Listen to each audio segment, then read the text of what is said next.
Hello, I'm State Senator John Kavanagh, and welcome to yet another edition of Kavanagh's Corner, my video online constituents report.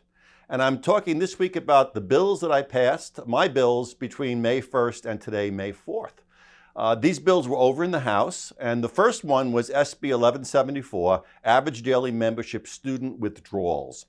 Some of the bills that I write are not especially romantic or newsworthy. This one is a correction in the way that we fund schools for student attendance. Due to a bizarre interpretation of that law, schools were being dinged an outrageously large amount when students failed to show up on the last day of the school year.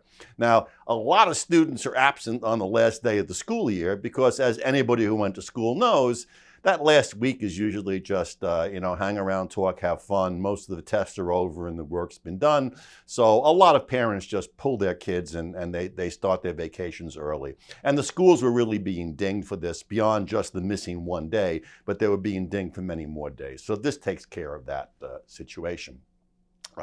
In addition, I had my bill SB 1038, Probate Advisory Panel Establishment, also passed out, which means it's on its way up to the governor's office. And this one I do not believe the governor will veto. She signed some of my bills, she's vetoed others. This one I believe will make it past the veto machete. This bill sets up a study committee that will be meeting between now and next January to look into changes to the probate law. As it deals with conservatorships and guardians. We're talking about when people cannot take care of their own affairs. Either they're minors and they don't have parents or other responsible people to care for them, or more likely than not, they're older people who have lost their mental facilities.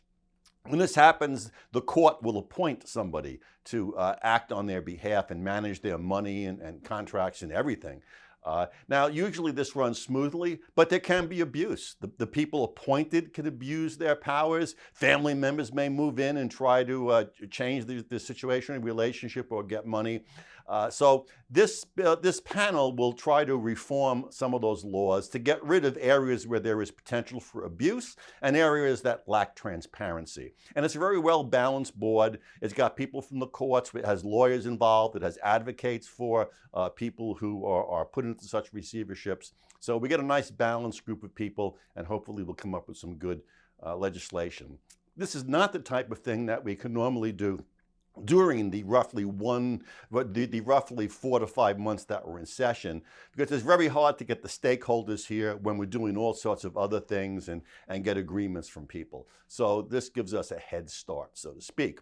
So those are the only two bills of mine that were passed out this week. I still have at least 15 bills going through the system. Many will be signed by the governor. Unfortunately, many will no doubt meet the veto fate, but that's the way it is. Before I sign off, let me give you a budget update.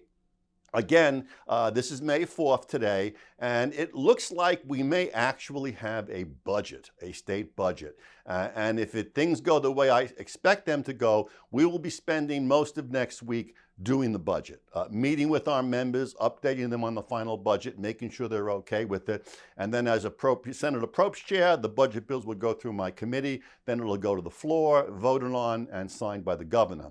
And I say that because if we don't have a budget that everybody agrees to, including the Democrats and the governor, we probably won't move forward with it, because what's the sense? But again, everyone's been cooperative for the most part. Now, we as Republicans in the House and the Senate, we had our part of the budget pretty much settled 3 weeks ago. And we asked the Democrats to come in because we had allocated a sizable share of the money for them because they're a sizable part of the government with one vote shy of Democrat control of both chambers and a Democrat governor. We essentially kind of split the baby and said, we'll take care of this as Republicans, this one-time money, and you take care of that, because there really is no significant ongoing money to deal with. So we got ourselves lined up. We asked the Democrats in both the House and the Senate to give us their priorities, what they want to put in, and they diddled and dawdled and said yes and no, and in the end they said, we can't give it to you. And I'm chalking this up to the fact that they have been out of power for 16 years now, 14 years, and they just, don't know how to do it. It's not easy to do. First, you got to get your own party members lined up. Then you got to negotiate with the governor. They kind of dropped the ball. That's when we went directly to the governor. And then we had high-level final negotiations between the Speaker, the Senate President, and the governor. And that went on for a couple of weeks. And we believe that we are very close to a final budget, which will be a budget that I think all the Republicans will be able to agree with. Not the ideal budget, but then again, we no longer control both chambers and the governor's office, so there is a certain amount of shared government here. But I think that Republicans will be happy with the result. So next week's Kavanagh's Corner will give you a better update on what's going on, and hopefully I'll be able to say we have a budget. There'll be white smoke coming out of the chimney of the Capitol, if we had a chimney, which we don't. But anyway, thanks for watching Kavanaugh's Corner. Bye-bye.